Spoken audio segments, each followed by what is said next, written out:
Okay, hello everyone. Here I want to provide the tutorial on how to favorite pin in your board in Pinterest application on Android device.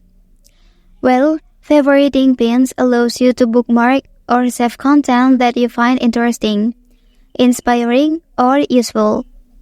This makes it easier for you to revisit your favorite pins later without having to search for them again. So let's go to the tutorial. Okay, first thing first, open Pinterest application on your device. Okay, next here you can open your profile by tapping this icon. And then select Pin tabs. Okay, so here, long press on the pin you want to put in the favorite section.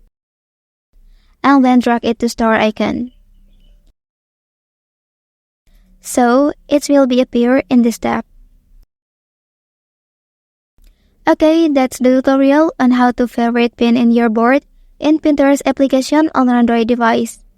If you are helped by this video, don't forget to like and subscribe to get other information from this channel. Thank you.